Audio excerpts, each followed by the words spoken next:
You're listening to Beyond Wellness Radio, bringing you the cutting edge in health, nutrition, and sports performance. Stay up to date and listen anywhere, anytime on your computer, tablet, or smartphone by subscribing on iTunes. Catch your hosts, Dr. Justin Marchegiani and Barris Harvey, as they answer your burning health questions as well as interviews from world-renowned guest experts. For more Beyond Wellness Radio, go to beyondwellnessradio.com. Thank you guys for tuning in to another episode of Beyond Wellness Radio. We are so happy to have you guys here. How's it going today, Dr. Justin? It's going great, Barris. How are you doing today? I'm doing awesome. In today's episode, we're going to be talking about acne. It's a really big issue, especially to the teenagers when they start growing up, but a lot of older people, adults, still have it.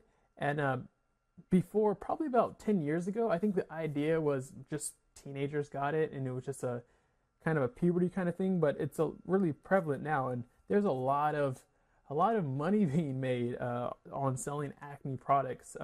A condition that I didn't have too much issues with, but I did have not as much clear skin as I do now.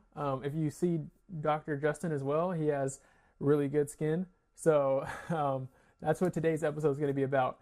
But before we get to that, I would advise you to go to beyondwellnessradio.com and subscribe to the page, so that way you can always be notified when we upload and have these awesome podcasts available to you guys. You guys can also go to the contact section in order to submit questions for our Q&A episodes. So with that being said, let's go ahead and get started on just some of the ideas on acne. What is the concern in the mainstream media of acne? Like, let's just act like we didn't know all the things that we knew and just watched an acne commercial. What are we told the problem is? Well, essentially, we're just kind of, propagated the fact that, bacteria in the skin is, the main issue, and we have to rub on, all the differin, the clindamycin, the tetracycline, the Accutane, all of these different compounds to clear our skin up. But one needs to go a little bit deeper, because anyone that's ever gone to a dermatologist before, they'll remember sitting in the waiting room and they have these little brochures. And I remember I used to go all the time. I remember I got acne, when I was 10, 11, 12, kind of in that hormonal shift time frame. And it just never went away after that. And I'm just like 16, 17 at the dermatologist office, rubbing on, antibiotics on my skin for years at a time, never understanding, what's the cause here. And I'm reading the brochure and it's saying, your skin issues have no connection or no relation to the food you eat. I remember turning to my mom and being like, see, I can eat whatever I want. And I can have the chocolate or this or that. And it was it felt so good for me, because it made me feel like I could do whatever I wanted with my diet, and that I was kind of a victim of my skin, if you will. Yeah, it wasn't your fault. It was just the bacteria. Or it's my genetics, Right, it's your genetics. There's nothing you can do. Exactly. So when we look a little deeper, okay, so let's just go with, the hypothesis that's already kind of put out there, a bacterial issue, okay. So now what's predisposing, the body of this bacteria? Because we know certain foods, right? If we have certain foods that produce excess insulin, that can actually create the sebaceous glands, which are glands inside our skin, to produce extra oil. Yeah. And then that oil then feeds the bacteria. Yeah, I'm sorry. Go ahead. Yeah. No problem. Before we go on, because I think real quick, there's probably going to be somebody to jump in and say, wait, but there's different kinds of acne, right? There's three main ones that I think of, but there's kind of like the whiteheads and the blackheads, where there's, the white pus under kind of acne. And then there's the blackheads that are more thought with that's kind of the more of the idea of there's bacteria and dirt that get clogged into a pore. And the other type of acne is more of the idea of you're producing too much oils. And I guess I'm just so disconnected to what the mainstream media says. But that's, I guess, those are the two kinds of acne. But they usually say, from teenage standpoint, but also it's bacteria. Those are the two kinds of acne, right? Is there truly that much difference, or is there a better way for you to dive into it and explain? Well, just to be clear, I'm not a board-certified dermatologist or anything, but I do treat many patients via functional medicine, nutrition, diet, and their skin clears up 99.99% of the time. So I know based on my experience treating hundreds, if not thousands of patients, I'm never treating the skin directly per se, but the skin always improves. So based on the results that I see and the results of myself, I'm pretty confident with the things that I'm saying. But for me, I'm not a dermatologist. Just kind of that's my disclaimer. So when I look at people's skin, it's essentially on the spectrum of not inflamed to being very, very inflamed, right? So on one end of the spectrum, you have someone with super clean skin, right? Really balanced, even skin tone, lean, no puffiness, no redness. That's good. That's anti-inflammatory. That's healthy. Then on the other side of it, we have someone with allergic shiners. We have the puffiness under the eyes. We maybe have some rosacea or some redness. And we may have cystic acne where the skin's really starting to pock up and really, kind of pooling and very inflamed. To somewhere in the middle where you have the occasional whitehead or blackhead. So I just kind of look at that as a spectrum of inflammation, right? You have the kids with the that overcome their acne and they have all these pock marks and such. Well, in the end, what are they using? Well, they're using Accutane, right? And well, that's still an antibiotic, or tetracycline, if you will. And then you have kids like me that were not a kid, but when I was a kid, kids like me that used Differin or clindamycin. They're both antibiotics, right? It's just a spectrum of severity, right? Tetracycline or Accutane's like the big gun, right? They want to be very careful when they prescribe that because of its teratogenic effects with birth defects and such, and also its potential to increase suicidal tendencies. So that's always the last gun that's always used. And then you have the middle of the road products. So that kind of gives you a spectrum of kind of how I classify things, really from you're anti-inflammatory or you're severely pro-inflamed. Yeah, I wanted to make a quick mention, real quick, because I think I thought of something funny. So you mentioned that just as a disclaimer, you might not be qualified to talk about this specific subject because you're not a board-certified dermatologist, but you do practice what you preach. You have good skin. You have a lot of patients and clients with good skin. I do myself. And it reminds me of the time, it wasn't my dermatologist when I was younger in high school, but it was my sister's dermatologist. We went to the doctors, and this guy, and I'm not going to mention any names, but if you know me personally, you might know who I'm talking about. He had like boils and skin rashes and things all over him, and it was just hard to understand it. And I don't want to take shots at somebody because maybe that's why he wanted to learn the subject, because maybe he grew up with bad skin, but it was just so hard to understand that it's almost like somebody who's overweight is trying to tell you how to eat right, or train right, or someone who's doesn't have money to tell you how to manage yours. It was kind of very contradictory. So Yeah. So don't be too, I know we have to make the disclaimer, but don't be too worried about your credentials. I think we're good. And the big thing too is, there are a lot of great dermatologists out there that are really holistic, and most of what makes them great are things they learned outside of their dermatology training or their medical training. But most dermatologists that are there are usually know the least about skin from a health perspective, right? They know how to diagnose a basal cell from a squamous cell to a melanoma type of skin cancer. They know how to cut things off, burn it off, peel it off, drug it off. But when it comes to, okay, now how do we just get you really healthy so your skin can shine? That tends to be a category that they're not really that educated on, especially when it comes to diet, because, well, they've already been told that diet has nothing to do with it. Yet we have thousands of people in the functional medicine community that know, hey, when I eat these foods, my skin gets inflamed. When I have these gut problems, my skin gets inflamed. So science tends to be about 30 years behind, regarding what's in the textbooks and taught in the school to what we clinically know. So I really think we're kind of on the cutting edge of medicine right now. And, what's being taught to most mainstream doctors in the field of dermatology, especially in regards to the health side of things, is cutting edge for us, but behind the times for them, because they're learning all about the old stuff.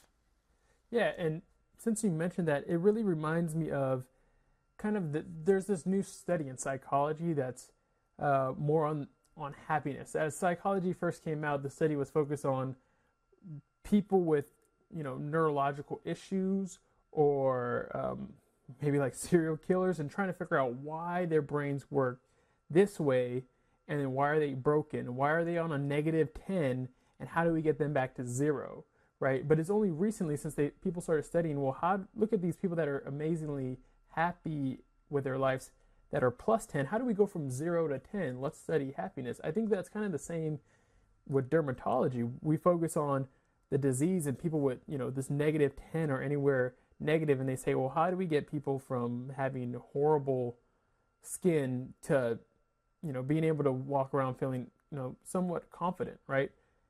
But there's not a focus on how do we get people from 0 to feeling amazing every day with their skin, to be able to be glowing. And I think that's almost like a human right.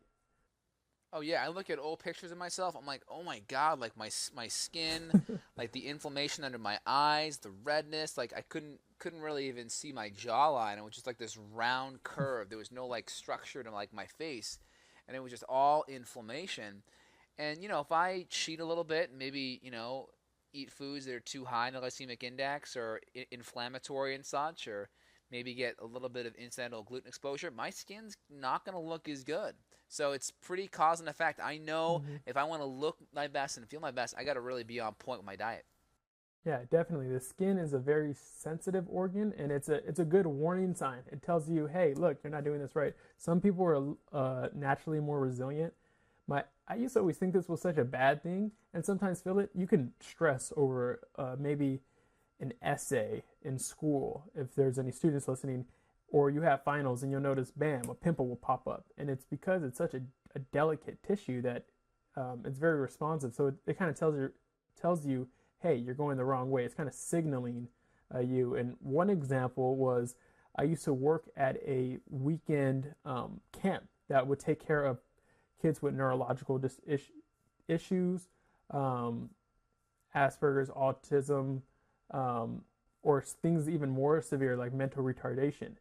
And unfortunately, the food there wasn't great. They were trying to be healthier, but man, like literally, I would come back after the weekend was over, because it was a thing that we spent the night there. It was over in Cupertino, and I would come back, and my girlfriend would notice in my face it looked like I gained 5 pounds, because it was probably just inflammation, but it looked like I got fatter. My skin would be greasy, and I was just exhausted. But it was because of the food. I was just so sensitive to not eating the appropriate diet. And I guess we're kind of getting into why diet and our internal skin, quote unquote, our gut, has a lot to do with our external skin.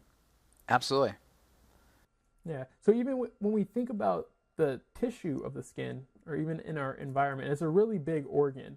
So we're going to make this connection for people that our gut is really related to our skin. Like they are like best friends. And our gut has a large surface area. I think they say if you unfold it, I forget the doctor, but it's about size of a tennis court. You got it. That's a big surface area. So the same way that our external skin is kind of this defense mechanism, it protects us. Like if we go in dirt, or if somebody throws something gross at us, it's not going to go straight to our bloodstream, and we're not going to just burn, right? Yeah, exactly. We're going to be able to protect ourselves with our skin, and it regenerates. We have that same thing internally. If we eat something that might be dangerous or poisonous, we might throw up, or our bodies have ways to kind of protect ourselves from getting things through. So dive in a little bit deeper for people. So the most important thing I find with skin issues, your skin is a mirror of your gut, of what's happening on the inside. So the first thing that you can do to control inflammation is your diet. All right, it's not a calories in, calories out type of thing. It's about cutting out the inflammatory food protein. So the proteins tend to be the most irritating part of food. So there are more irritating proteins than others, right? So the big ones are going to be your glutens. Now, not just gluten such as wheat, barley, rye, kind of oat type of thing, but really all grains. Like really cut out all grains 100%. Spelt, oat, quinoa, amaranth, buckwheat, cut them all out. Tends to really help lower inflammation.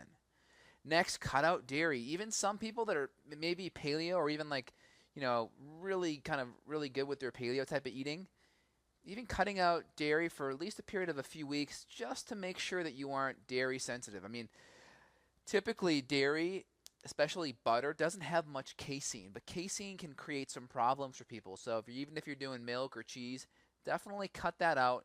And even some people even try cutting out the grass-fed butter to see how you do, because a lot of dairy can stimulate insulin. It's insulinogenic, and insulin can create problems. So we talked about some food allergens, like your grains, right? Cutting out all the grains. We talked about cutting out some of the dairy products, and also your legumes and the higher refined carbohydrates, the higher glycemic carbs. So when we eat foods that are higher on the glycemic index, that sugar absorbs into our bloodstream really fast. And when sugar hits our bloodstream really fast, what we do is we get this insulin response. And when our insulin response gets too high, what happens is it starts stimulating our sebaceous glands in our skin to start creating oil. So now we get back to the medical, the dermatology approach. We need to give all these antibiotics and rub them all over our skin because we need to kill that bacteria that's creating the problem. So the question I have, right? Let's get to the higher cause here. What is making the bacteria proliferate? What's making that bacteria grow? Barris, do you know? What's making that bacteria grow? Yeah. Foods. What's that? Well, on our skin or Yeah. internally? Well, on the skin specifically. If we're eating the wrong foods, but also on the skin, if we're putting antibiotics all on our skin, you got a clean area for anything to land on there and take over. Yeah. Right? Yeah. So essentially, the major thing the bacteria is eating, it's eating a lot of the oil produced from the sebaceous glands, right? Oh yeah, So definitely. it's eating that oil, and then the main stimulator of the oil is going to be a lot of the higher glycemic foods, even the dairy too. Anything that's overly stimulating insulin, right? That's going to be creating that oil. It's going to be like the fuel for all these critters to grow. And then not just that too. Skin's also a mechanism of detoxification. It's our largest organ in our body. Did you know that? Yeah, definitely. People at home are probably like, "What? It's the largest organ?" Yeah, it is. And the body will. Look at your body, right? I know. Think about it. It covers everything. Yeah, think about it, right? We have our dermis and our epidermis too. It's crazy. So, again, just to kind of recap for everyone, our skin will produce oil if our cortisol and insulin levels are off. So if we're eating foods that are higher on the glycemic index or more inflammatory, that's going to create more insulin. And that's going to feed that bacteria. Next is our skin's also going to push things through it as a means of detoxification. So your body uses the kidneys to pee things out. It uses the liver to kind of detoxify things out, as well as our stool. We will also poo things out too. But last but not least, every day we breathe, right? We breathe out carbon dioxide. Yeah, and also, just so you know, if you're not having a regular bowel movement, so for anyone out there that's listening right now, if you're not having a bowel movement once a day, if you're not passing at least, close to 12 inches of stool or fecal material every day, what you are doing is you are reabsorbing that stool. That's called auto-intoxication. So you're reabsorbing those toxins, and what's your body going to do with it? Well, it's probably going to push it out through your skin. So it's got to go somewhere. It's got to go somewhere. So if you start seeing rashes or unexplained itching, and you're not having a bowel movement or pooing once a day, you got problems. Yeah, that's another connection to the gut. And it's funny that you say that. And even further when we mentioned how we're on the cutting edge. But it's funny, one of these studies, I have this section in my GDocs that I just have files on top of files of different studies that I'll just go, and I actually have an app that always updates me. Hey, look, there's 52 new journals. I can never read it as much as I need to, but there's a study that was about 70 years ago. These dermatologists, and they noticed a link between depression, anxiety, and skin conditions. And one of the main skin condition was acne. So they were actually looking at the gut skin brain axis, and it's funny. The main thing that they talked about was glycemic control, oxidative stress, right? Systemic inflammation, the tissue content. So depending on the tissue lipid content. So we're talking about the fats. If you have the wrong oil seeping out, it's not a good thing. So you Right. got to make sure that you're also getting more of those omega-3 anti-inflammatory fats into your diet. Right. And then here's the problem. Like, the problem with skin is even more prolific today because now the solution is to rub all these antibiotics, right, on your skin. Exactly. Now, when you rub an antibiotic on your skin, it doesn't just go on your skin. It goes right into your bloodstream and actually affects your body systemically. And then what you're going to do is you're going to knock out a lot of the good bacteria in your gut. And then what tends to happen is we have a dysbiosis, or we'll have rebound overgrowth where a lot of the good bacteria will kind of stay low because we're not getting it in our diet. And a lot of the bad bacteria will proliferate, especially if we're eating foods that maybe are higher on the glycemic side and more inflammatory. So then we have fungal and yeast overgrowths as well because we have that rebound effect from the antibiotics. And then we create this whole dysbiosis because of all the glycemic and inflammatory foods. So we're really kind of burning the candle at both ends. We're messing up our skin, we're messing up our gut, and at the whole time, the solution is not even being addressed. It's not even, like, the conversation isn't even in the room. Like, oh, diet, oh, that has nothing to do with your skin. That left the room a while ago. So it makes it really difficult where if you're talking to your dermatologist, like I've had these conversations with dermatologists before, you know, hey, what can I do? What can I change in my diet? Oh, no, nothing. You don't have to worry about it. And believe me, I banged my head against the walls for decades trying to figure this thing out. And it's really objective, right? This isn't a dogmatic. This isn't, you know, a religion type of thing. It's just do it, try it, see how you feel a month later, add the food back in, see how you look again. It's really simple. We can test it on our own. It's funny. One of the things that these dermatologists, John H. Stokes and Donald M. Pillsbury, what was basically their treatment was, you know, more fish, like basically like fish oil, but they just said more fish and probiotics. It literally says lactobacillus acidophilus cultures. So, damn, who would have known? And this is 70 years ago, but for some reason we're ignoring this research because I guess there's this assumption that if it's old, it's outdated and it's irrelevant, which is definitely not the case.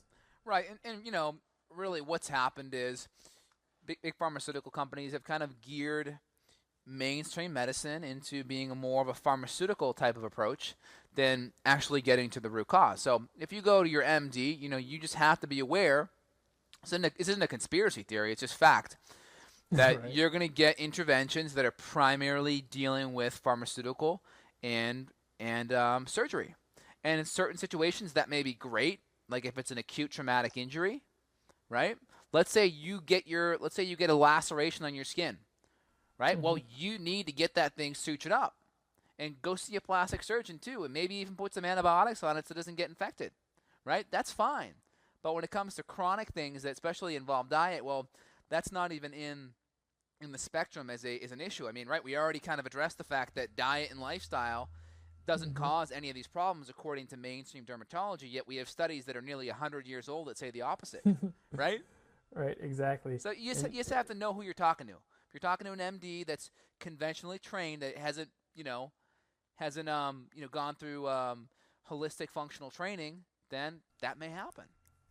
Yeah, definitely. And that's really a big issue. But one thing that I want you to tackle, and this is going to get a little deeper, but gut permeability and basically leaky gut. How does gut permeability and possibly autoimmunity wreck your gut? Awesome. Great question. So again, like, what is gastrointestinal permeability or leaky gut? So leaky gut's kind of the slang term now. A lot of doctors kind of, will poo-poo it or kind of be like, that's some alternative medicine hooey, if you will. But it's really not. Just go on to PubMed, right? This is the National Library of Medicine. Type in gastrointestinal permeability, right? I'm going to do it right now as we're talking. Gastrointestinal permeability. And what you're going to find is hundreds of studies on this. Hundreds. So if we know it's out there and it's in the scientific literature, well, just our mainstream medicine just really hasn't caught up. It's about 30 years behind time.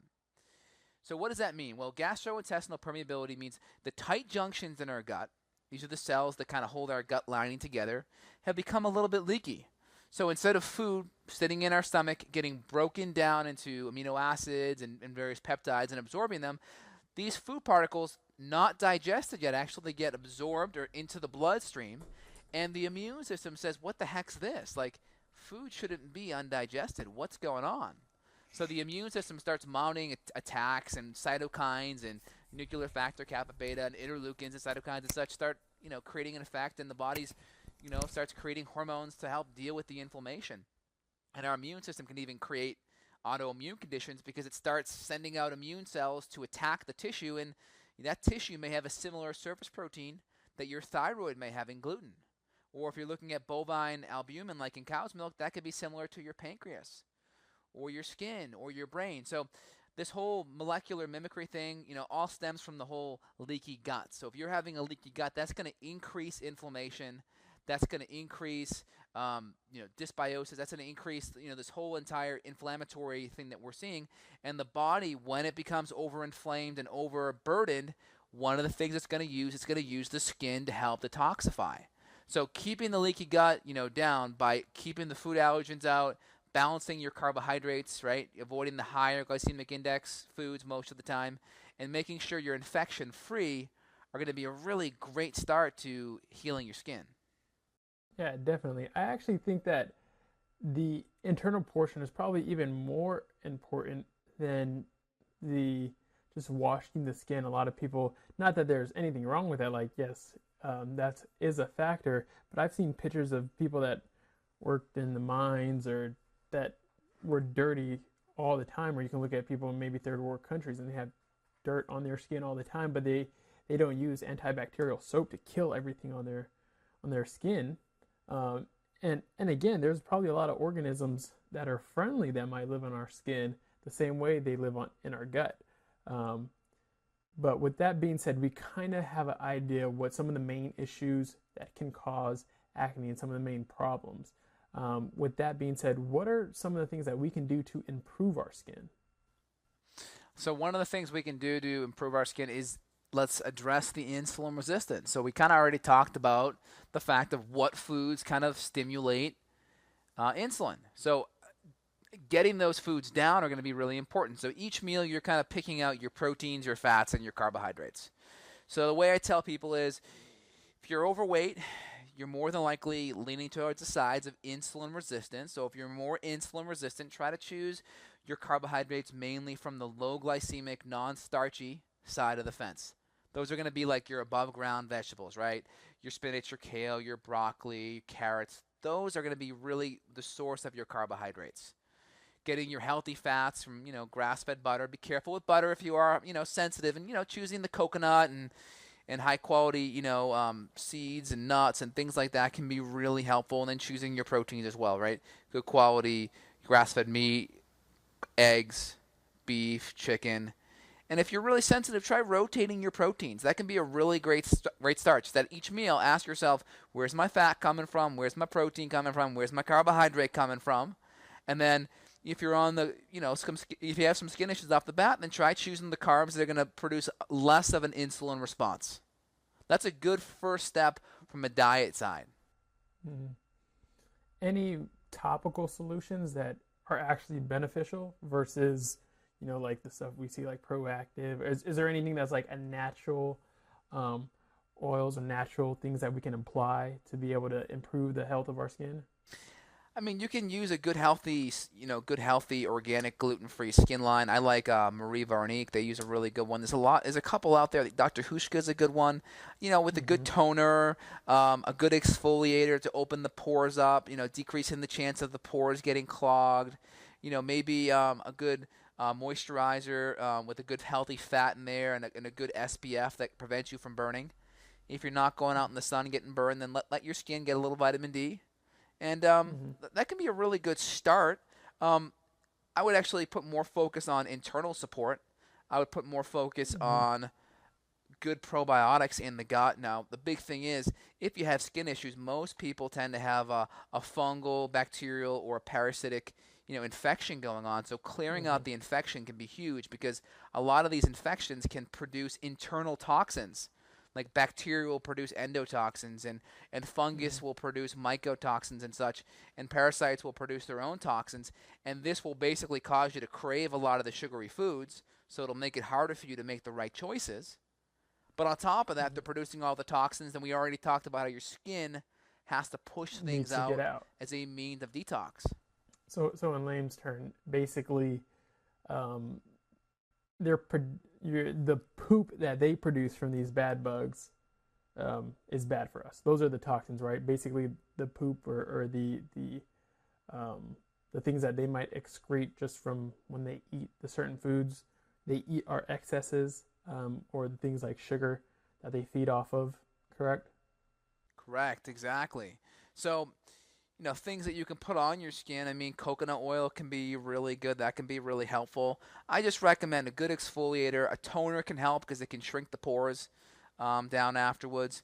Now, if you have a lesion on the skin, like let's say you're trying to heal your skin, maybe it's a cut or a cyst that's not quite healing properly, is a really good serum that I've seen work wonders in my patients called Jay Bio Serum. It's very expensive, but I've seen it work miracles for scarring. They use them on a lot of burn victims. So let's say you are someone that maybe has cysts right now and wants to help them heal. Getting a really good kind of stem cell cream like this Jay Bio Serum that I've seen work wonders can be really helpful just to stimulate the healing. Definitely. And another thing that could be beneficial, maybe not as powerful as the thing that you mentioned, and I'll look that one up too so I can put that in the show notes for everybody. But I've seen some studies on Manuka honey and skin when it comes to burns. That's pretty powerful. Easy thing, aloe, really good aloe leaf is good as well. I've seen, especially with sunburn, which isn't necessarily our topic today, but it's I've skin seen a lot health of success. for sure. Yeah, it definitely can help. I'm being nerd real quick, or just kind of correct you on the word. Dr. Hauschka's. Yeah. Because I used to work at a health food store, so Dr. Hauschka's. I'll put links to that as well. There's another company, the Super Salve company. They have all that. I'm pretty sure their stuff is edible. It's so clean, but they have stuff with, vitamin E and coconut oil, beeswax, just natural ingredients as well that can be beneficial. So yeah, but like you said, most of it is going to be internally. Topically, there are certain things that can definitely help. Really good healthy oils, of course, for your face. Really good exfoliates. Even some really good clays, if you can find a good, like you mentioned before, but like a bentonite clay. I've seen some that are actually masked that you can put on and then wash off after like 5 minutes. That can help. So those are some good topical things. But again, the main issue is going to be the internal. Absolutely. And also people, talk about skin dryness or, having a good moisturizer. Now, here's the thing. When I was on my low-fat kick, I used to get dry skin all the time. I mean, I was drinking like lots of water, half my body weight and, good clean water. But I was eating lower fat and my skin was getting itchy all the time. So now in the winter months, when it's drier and colder and stuff, your skin is going to the environment is going to just pull off more moisture. So it is natural for your skin to get more dry. But my skin was getting overly dry where I had to have to actually go put moisturizer on it. And once I started upping my internal fat, think of your internal fat as like your internal moisturizer. You're moisturizing your body from the inside. It's very difficult, in my opinion, just clinically speaking, for just water alone to hydrate the skin. Typically, that water is transported or kind of helped along to the skin via the fat. It really helps hydrating it via the fat. So think of eating good fat like coconut oil and grass-fed meat and such as internal moisturizing. Definitely, that's a really good way to put it for people. I've noticed the same thing too when I started upping my fats. It's funny too because a lot of times people might say my plate or the dish that I'm eating and assume that because I'm eating more fats that I'm going to somewhat get this oily type skin that's going to produce more acne when in fact that hasn't been the case. Right. When you look at the research, good quality fats not producing an insulin response. Fat is neutral when it comes to insulin. So when we look at the science, we have we have the endocrinology kind of background, really ringing true. It's more of the higher glycemic pro-inflammatory foods that are going to be driving the skin. I actually have a whole blog on this if anyone wants to check out my Just in Health site, and we'll have it in the show notes on Beyond Wellness Radio too. Yeah, definitely. I'll add those in. So then, since we are putting so much focus on the internal, and it's prevalent to us that it's more about the gut and healing the gut, what are some things that somebody could add in today, besides just, maybe some omega-3 fatty acids, eating more fats to help lubricate, but what are some other things that they can do in order to repair the gut so that way they get better skin? Great. One of the best things you can do is start incorporating more fermented foods. I mean, right now I'm having some bread and butter pickles. It's actually gluten-free. The bread's just a kind of a faux term, if you will, but it's by Bubby's, and they make really good fermented pickles, and they have good fermented sauerkraut. Get some fermented foods in your diet. That can be really helpful. Get a kombucha tea in every now and then. That can be really helpful. Also, make sure your gut's clean. If you eat probiotics and your skin still has some issues, I find patients do really well getting your gut cleared out. It could be a simple candida cleanse where you're using some herbs, or if you want to be more specific and go the functional medicine route, I recommend a good quality stool test once a year just to make sure there are no lingering infections, because if you get those infections knocked out, then you can customize an herbal medicine protocol to knock that infection out. Once the infection's clear, you kind of knock down all that bacteria that's really bad. You can put a lot of the good stuff back in. The analogy I give is, well, I'll see if it makes sense to you, Barris. So if you go to get your car washed, Barris, do you get your car waxed first or do you get it washed first? You got to wash it first. Now, why do you wash it first? That way it's an empty, right? It's a clean surface. It's a clean surface, right? You don't want to trap the dirt underneath all of the wax, right? Exactly. So a lot of people that may be like, well, I'm doing probiotics and this. Well, a lot of times what's happening is you're waxing on top of a dirty car, meaning your gut's got a lot of bacterial and fungal overgrowth, and you'll probably do better, and those probiotics will go longer if you clean out the gut first, and then they have more of a foothold. And some people, with SIBO will react with probiotics, and a lot of people, they'll say, well, go on the prescriptive cyst or the more soil-based, and that's really good too. But I find just getting their gut cleaned out, they're able to take in the probiotics much better, and it's not creating this ecological competition. Battlefield, right? Yeah, exactly. It's funny that you mentioned that, because literally, I think it was 2 or 3 days ago, I was talking to my best friend, and he's in the tech industry, and he just gets most of his, if he has any questions about health, he might just ask me, but he's not as, into it like we are. And it's funny because he had that same kind of basic idea, and he was telling me, he's like, can't you just, eliminate most of the bacteria first and then just start putting good bacteria in? And I'm like, yeah, that's actually what I do. So it was actually interesting to see you mention that, and to him have that same kind of idea.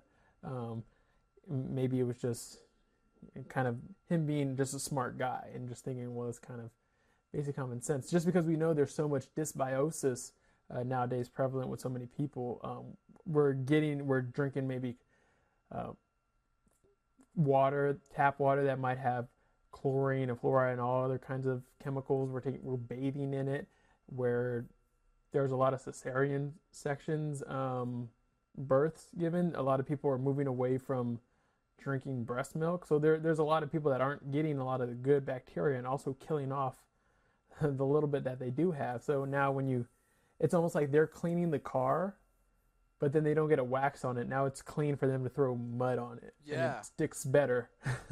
Exactly. So, yeah, to kind of recap, we're cutting out all the inflammatory / insulinogenic, right, insulin-stimulating foods. We're cleaning out the gut, and then once the gut's cleaned out, or even in the interim, adding in L-glutamine can be really helpful. Okra, aloe, Jerusalem artichoke. A lot of these healing, soothing herbs can be really helpful, just to kind of knock the inflammation down a little bit. Can really help as well. But then coming back with a really good, solid probiotic at a very high dose, it can be very beneficial to really re-inoculate the whole entire intestinal tract. what are some good things to take to help eliminate some of these bad bacteria or pathogens or anything like that? Great question. So a lot of times people, when they do these cleanses, they aren't using enough of the herbal medicine. They aren't doing it long enough. Because a lot of times these critters go into a cyst or a spore-like state, and they'll kind of hide out for a little while, and then they'll come back out as soon as you're done. So you kind of want to make sure it's long enough to really knock them dead. But also, they usually lay a lot of eggs, so you don't want to just go for one life cycle as well. Exactly. So I do usually a cleanse for at least 60 days, and I'm using high-dose oil of oregano encapsulated. I'm doing 15 to 2 grams of berberines. That would include Oregon grape, burdock, golden seal, etc. Also putting in antiviral things like olive leaf, and also adding things like artemisia or wormwood, neem. It's going to be really powerful. Black walnut too, to really knock a lot of these guys out. And I'm doing this, I'm usually rotating between 2 to 3 herbal medicines at a very high dose over a 2 to 3 month period. And it depends. Certain infections, I'll rotate the products around. A crypto infection, I'll use different products. If it's more candida, I may add in some different acid products that knock things out. Certain infections may even require antibiotics. So it's specific. But, there's some good general herbs out there. If you're going to do a cleanse like that, have someone reach me out or reach you out so they can do it right. Because you don't want to spend the money and not do it right all the way. If you're going to do it, make sure you do it right. Yeah, there's nothing like having an infection, whether that be a parasite, candida, or just a bacterial overgrowth, trying super hard to get it knocked out, and then probably just getting it back a month later and spending all that money, and now you feel great for a month, and all of a sudden it's back because they're opportunistic. Exactly, and some of these infections get spread through their spouses or their kids. And, if you're in a healthy relationship with your spouse, you should be having sex, and there's a good chance that you'll passing kind of hot potato infections back and forth, and then you're going to get worse again a month later, and you'll be like, what the heck's going on? And you'll go crazy. So that's why it's good to have someone, who knows these things kind of help you avoid the pitfalls that I've seen hundreds of patients hit. Is it better for both if there is like a healthy relationship like that for both of the partners to go on a cleanse or go on a protocol? It's definitely better. I mean, certain infections like H. pylori, it's very sensitive. It's more saliva based. Where other infections are more fecal oral based. But if you're in a relationship, you definitely want to make sure you're not passing infections back and forth. Really important. Yeah. People get it when we talk about like strep throat, and they'll make sure they won't drink out of the same glass or keep their toothbrush really far away and then throw that away. But then sometimes it kind of gets lost with these ideas. Yeah, it's really important. If you have a spouse that, is having some issues and you want to get yourself treated, you should definitely have them looked at as well. Whether or not you test them, at least have them go on the same herbs for at least 2 months if they have no symptoms. That's the least they should do. And plus it gives you, the person that's trying to fix things, a peace of mind. Yeah. Not only does it give you a peace of mind, but it gives you a partner who's there during the process. Because I know some people, they might try to do this by themselves, and maybe their partner's just eating ice cream or something that they might enjoy, maybe a food that they might like, and they're enjoying it, and they're like, you know what? And they might be feeling better, and they feel like, oh, you know what? I've done it for a month. I'm totally cool. I'm better now. So exactly, that's another reason why it can be beneficial. Exactly. And if anyone has any questions about some of these things, they can always just schedule just a complimentary consult with myself or even with you, Barris, just to kind of get some of their questions answered, just see if, what the right step would be, if testing's a good step, what herbal medicines may be the best for them, just so it makes their route more specific. It's always harder if you don't know this field to kind of, what's the next best step. It takes a lot of time to figure this out, and we kind of, dedicated the last 10 years of our life or so studying this stuff, so it helps. Yeah, definitely. And with that being said, too, you guys can always give us a contact at beyondwellnessradio.com/contact. We have a contact box. You guys can submit questions as well for the podcast. Also, if you guys want to see the show notes, we're also going to have all that included as well with this.